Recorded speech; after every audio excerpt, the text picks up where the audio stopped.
Thank you-nya. 3, 2, 1.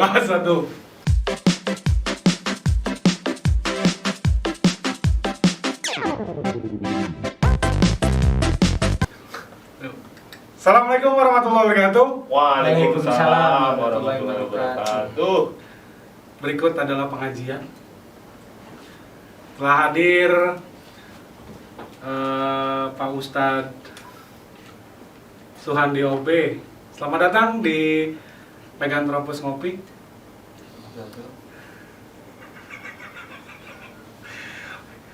Masih sama dengan Bang Bet ya. Iya, siap. Saya Bang Udin. Kita bahas bentar lagi mau lebaran nih. Mau lebaran. Kan biasa kalau lebaran tuh kan para istri ya pengennya baju baru, segala baru. Tapi giliran suami minta pemajikan baru tuh mana? Nah, ya. Gimana menurut Ustadz dalilnya? Sebenarnya menghadapi Lebaran mah gampang sih sebenarnya, mah nggak usah dibikin pusing kalau menghadapi Lebaran itu. Yang pertama kita harus punya target buat Lebaran itu apa. Contohnya seperti ini nih, kalau mau beli baju kan harus punya dana nih. Dananya dari mana kan ya? Nah kalau saya mah dulu ya, orang tua dulu biasanya nyiapin sarung sama kebaya tuh. Terus kepegadaian. Kalau sekarang apa yang digadain? Sekarang mah gadaikan aja perasaan. Emang pegadaian menerima perasaan? Bisa gitu. Sekarang mah banyak yang bisa menerima gadaian perasaan. Sok aja, kamu tawarkan. Di mana sih di Indonesia jualan yang tidak bisa laku? Agama baru aja laku. Ini hanya perasaan, apalagi perasaan, banyak yang nampung. Kalau Anda nggak percaya, cek aja. Banyak korban-korban perasaan kan. Jadi untuk menghadapi Lebaran nggak usah dipikir pusing, ibadah dulu aja yang penting mah, nanti juga rezeki ngikutin. Kalau nggak percaya, Tanya siapa? tanya rumput yang bergoyang. Sekarang rumputnya dibabat, diobat malah. Oke, ini Pak Handi nih. Iya. Potong dulu. Itu kan ya, secara ininya ya. Tapi sarila kumaha eta, pernah gadekeun handphone, tetep kan ibu-ibu mah itu budak sirik sinagen. Kumaha eta? Jangan, pokoknya sekarang sudahlah, balik lagi kepada yang baiknya ya. Jadi nggak usah pakai apa namanya. Itu tadi sebenarnya yang membuat kita susah itu adalah perasaan kita menghadapi sesuatu itu. Kita itu nggak usah harus ada target, yang penting dijalanin aja, nanti juga rezekinya akan ngikutin. Contohnya saya mah nggak pernah mikir Lebaran, tapi besok ada yang ngasih baju, ada yang ngasih ya, asal jalan aja ke toko Beli. ya beli kan dikasih Iya, beli. Duitnya dari mana? Banyak suami-suami mengeluh menjelang Lebaran itu, pengeluaran itu bisa sampai 10 kali lipat. Nah, nih trik untuk mendapatkan duit ya. Trik untuk mendapatkan duit di bulan puasa. Begini Pak, makan lilin ya, lilin. Makan lilin. Tungguin aja lilin. Lilin datang sendiri. Eta makan lain-lainna bebein naon kumaha.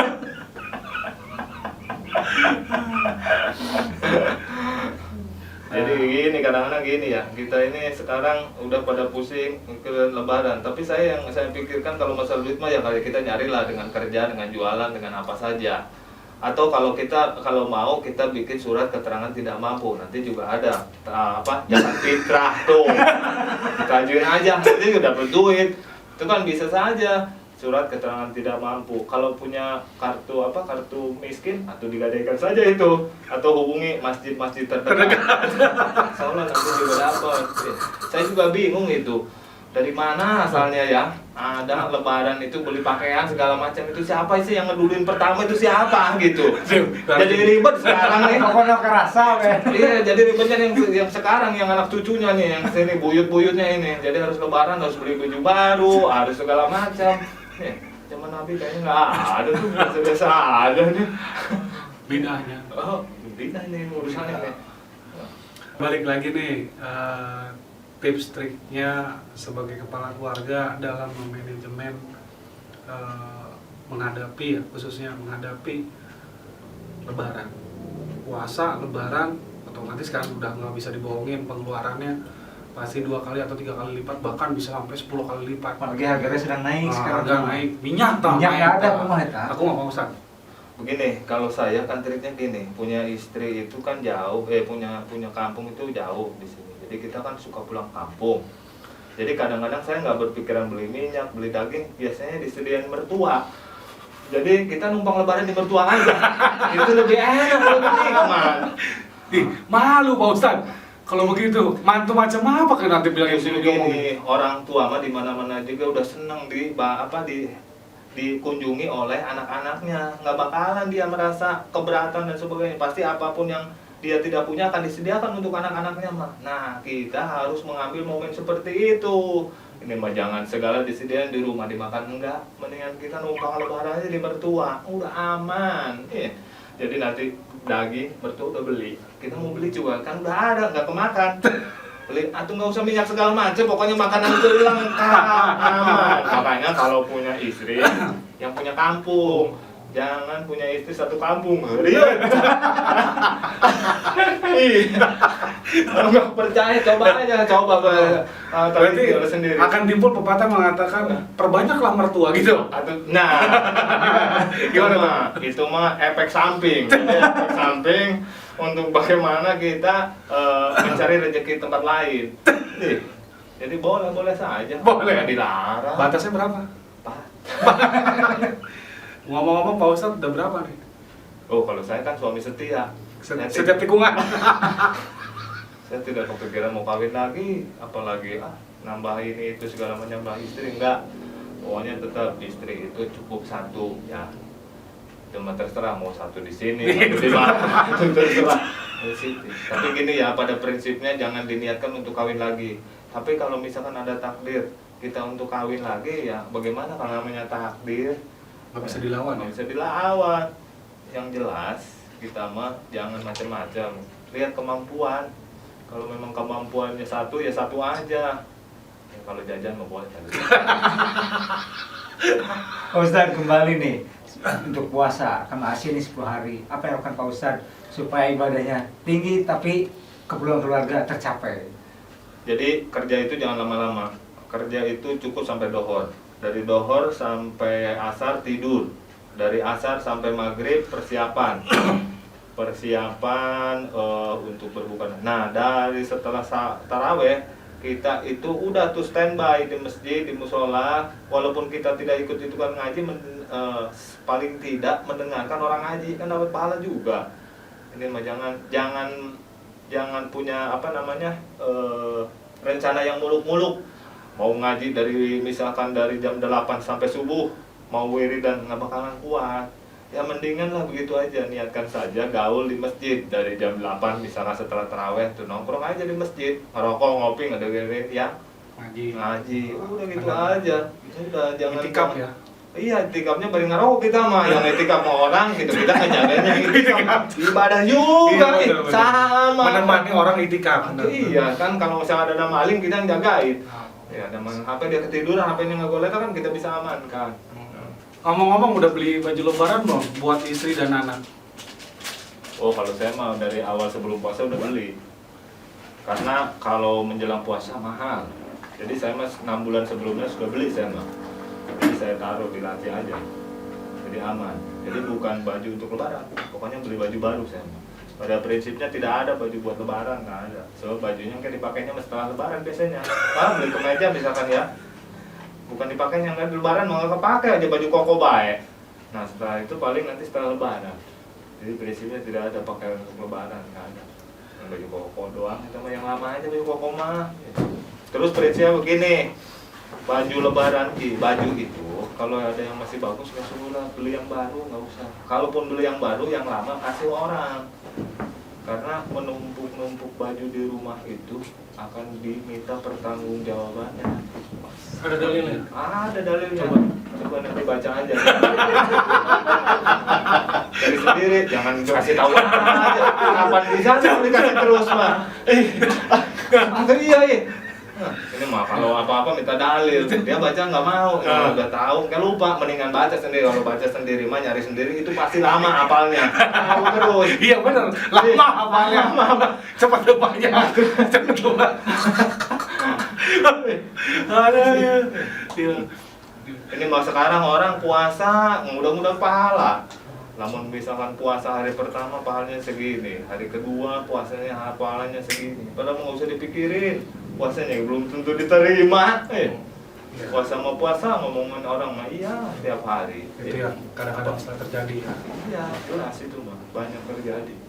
Saya juga kadang-kadang kalau lihat cewek mah sama aja merem. Katanya mah kemana-mana ya? Itu iyalah. Oh. Ustaz, kan di puasa itu ada puasa jasmani Ah. dan ada puasa rohani. Yang paling sulit kan puasa rohani. Nah, gimana tipsnya tuh? Cara pertama puasa rohani mah dengan diam, ya. Kalau diam. Nah kalau ada yang nimpuk diam aja. Iya jiwa ya. Sebab kalau misalkan kita marah dosa, nggak boleh. Berkurang pahala puasanya marah. Makanya mendingan diam. Jangan banyak ngomong, jangan banyak gerak. Nah, kentut mah jangan ditahan. Kentut mah boleh kentut. Karena bulan puasa itu angin yang di dalam perut itu meningkat. Iya, makanya untuk puasa untuk puasa rohani salah satu caranya adalah dengan banyak diam. Ya komat kamit mah boleh komat kamit ya. Itu komat kamit. Kalau puasa jasmani yang jelas mah puasa jasmani jangan berhubungan badan, jangan makan minum, terus jangan apa ya? Ulam elen lah gitu ya. Apa tuh? Apa tuh ulam lem? Ulam elen itu sejenis lidah dikeluarkan. Kalau ada yang netes dari hidung tuh ya, dari hidung netes gitu Asin. tuh. Dia lagi itu asin kan? Coba contohnya gimana? Contohnya gimana?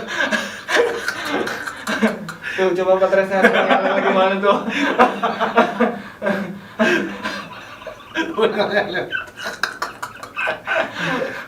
Kembali Pak Ustaz, Ah. kan puasa itu betul sebenarnya ada puasa khawas bil khawas itu. Nah, gimana itu? Kalau puasa puasa ambil khawas itu puasa yang benar-benar puasa baik secara rohani dan jasmani. Artinya semua hal-hal yang membatalkan dan mengurangi puasa itu harus jangan sampai dilakukan. Contoh misalkan untuk puasa jasmaninya kita tidak boleh suudzon. Itu ya, itu tidak boleh, itu akan mengurangi pahala puasa. Yang jelas puasanya itu menyeluruh, tidak hanya menahan lapar, menahan nafsu, tapi juga menahan hati dari hal-hal yang buruk, dari hal-hal kemaksiatan, dari suudzon dan hal-hal yang memang mencederai hati kita untuk berbuat maksiat. Pokoknya itu khawas bil khawas. Dan kita mah nggak bakalan bisa lah kalau masalah wasol bias mah. Soal apa? Kita mah hidupnya di tempat-tempat yang kadang-kadang kita nongkrong diajak ngobrolin temen, pasti kita ikut-ikutan. Nah, paling tidak angguk ya. Jadi Kalau yang kurang ngangguk- pahalana. Iya, kalau ngangguk yang lain sih nggak apa-apa. Ini kalau cuma leher dong nggak apa-apa. Kalau ada yang ngangguk yang lainnya kan repot juga. Kayak obrolan yang bisa menimbulkan anggukan yang lain apa coba? Ada cewek lewat. Tuh. Nah, itu kan syahwat ya. Iya. Terus kadang-kadang kita kerja di komputer itu iklan ngebereleng aja tuh ya. Aduh. Biasanya kalau iklan begitu sudah pernah ngeklik gitu Pak Ustaz.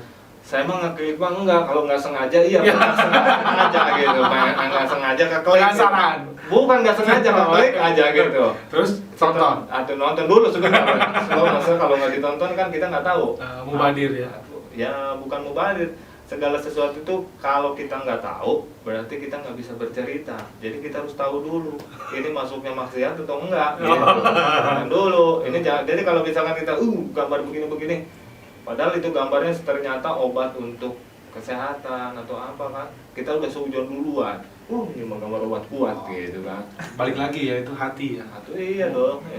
Makanya apa Tresna pingin hoas bil hoas ya. Udah kalau puasa ngerem aja di kamar. Nah, nanti udah jangan pikiran kemana-mana. Tapi di kamar itu jangan ada laptop, jangan ada apa. Nanti malah buka-buka yang lain-lain. Itu saya pernah melakukan seperti itu Pak Ustadz. Saya pernah melakukan seperti itu.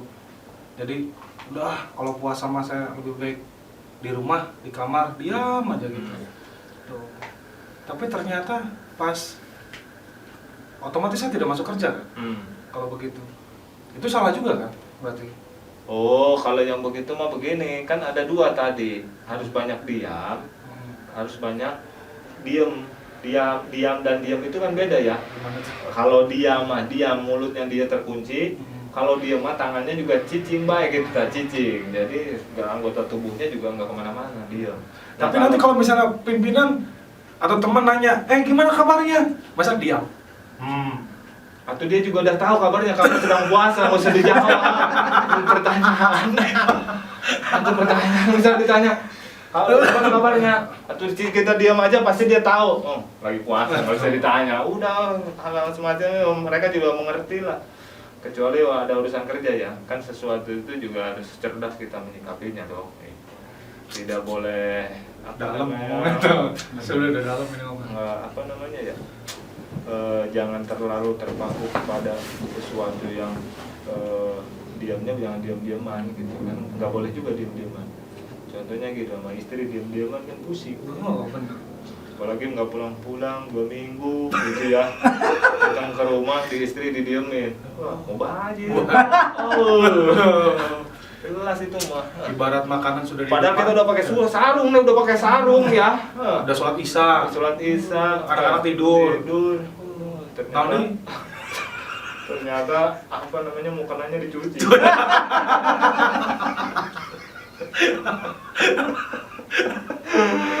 Aduh. Oh udah tuh 2 hari nggak bisa tidur pak. Pusing. cak ditembak. Iya. Tapi kemarin ada itu ya. Ada masa biaya awak.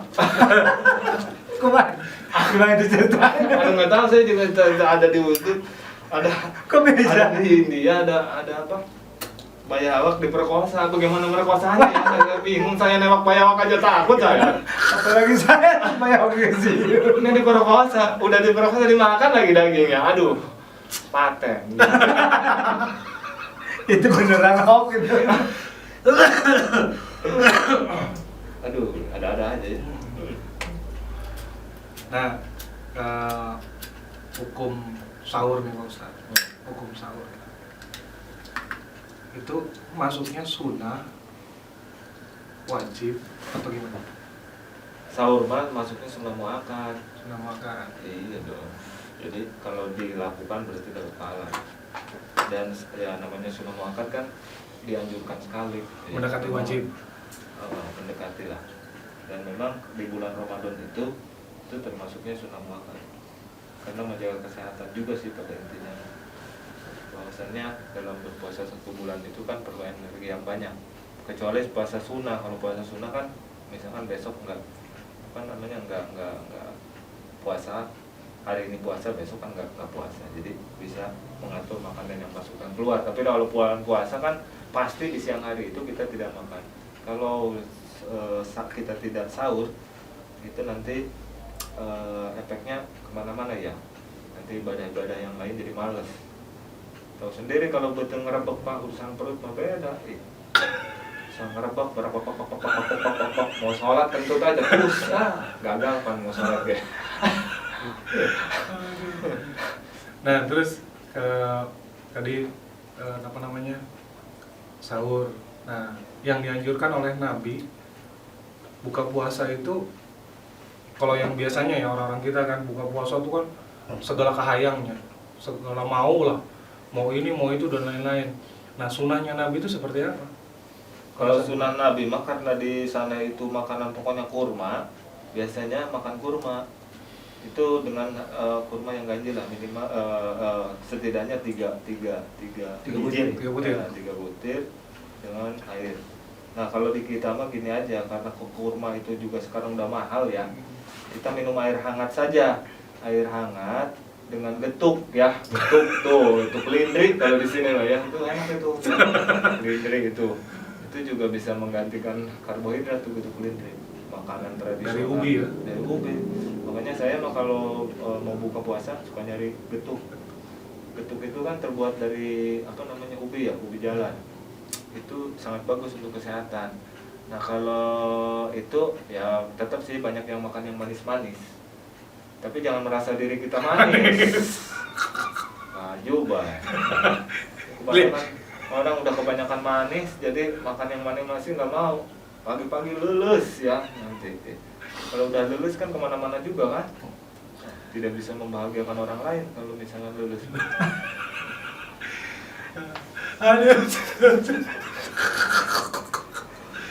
Jadi hidup di dunia. Jadi pada intinya hidup di dunia itu adalah sebuah perjuangan untuk mencari bekal di akhirat kelak.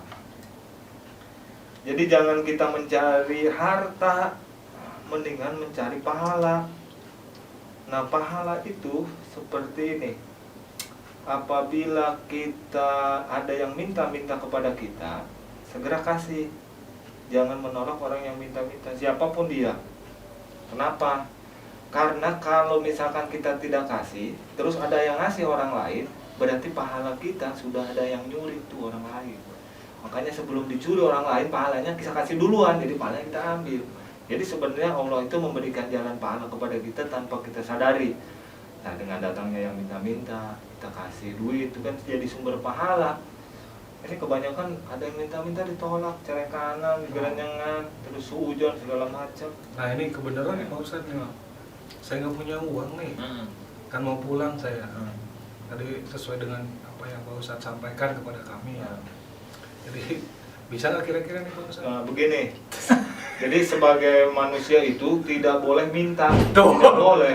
Oh kemana-mana? Kok Ih, berubah lagi bener lagi? Ini mah bukan minta-minta, ini mah minta.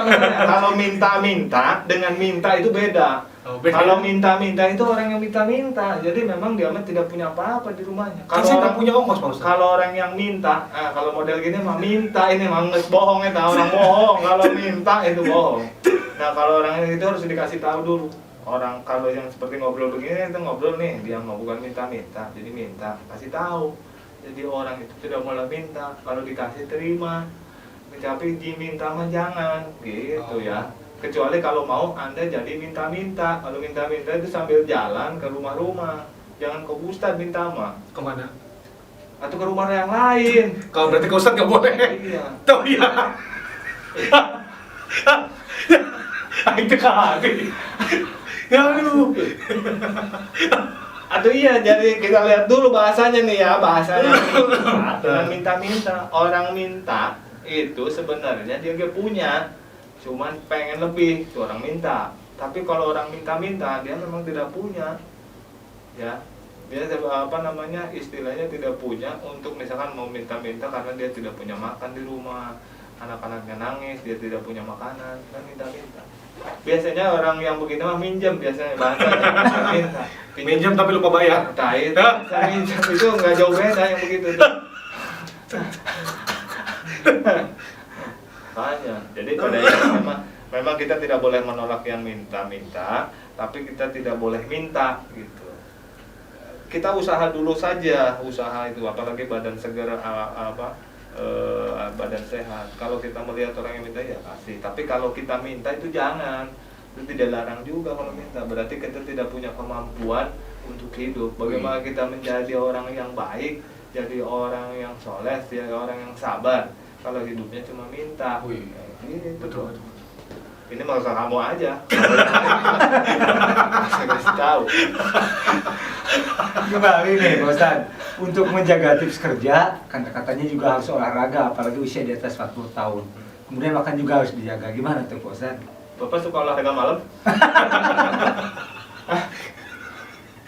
Jarang, dia jarang pulang. Gayot. Iya. Iya memang olahraga mah pokoknya harus itu. Ada olahraga pagi, ada olahraga siang dan olahraga malam ada. Dua-duanya itu harus dilakukan, Pak. minimal jalan kaki lah 15 menit gitu ya, ngeliling kampung aja. Kan lumayan kalau ngeliling kampung, cuci mata, segar lagi badan kan semuanya. Kalau malam kan olahraga juga penting, karena di situ ada apa, takutnya ada penggumpalan nanti kalau misalkan tidak olahraga. Apa tuh? Ya semacam itulah pokoknya ya, penggumpalan. Ada ya, oke.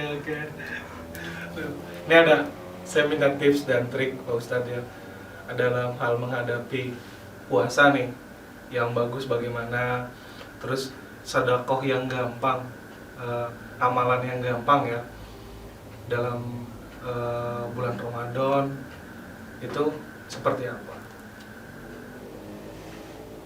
Amalan bulan puasa yang paling mudah itu adalah tersenyum. Udah itu ya, senyum itu ibadah. Kalau dilihat orang kan, kalau kita ngelihat orang yang senyum aja, kan kita juga nyaman, mau ngobrol apa aja juga enak. Ini mah bulan puasa cemberut, udah kelihatan. Ngeludah, bepoh lagi, bepoh lagi. Puasanya gimana itu? Jadi kan jangan membuat orang jadi enak dipandang lah misalkan. Itu minimal itu saja. Gampang kalau misalkan kalau punya duit mah ya ngasih apa, makanan atau apa. Yang penting itu dulu lah, kalau ada ketemu orang senyum gitu. Jadi tidak menampakkan bahwa diri kita ini sedang sakit apa, merakbak gitu, merakbak ya. Bahasa apa merakbak itu bahasa Indonesia aja ya?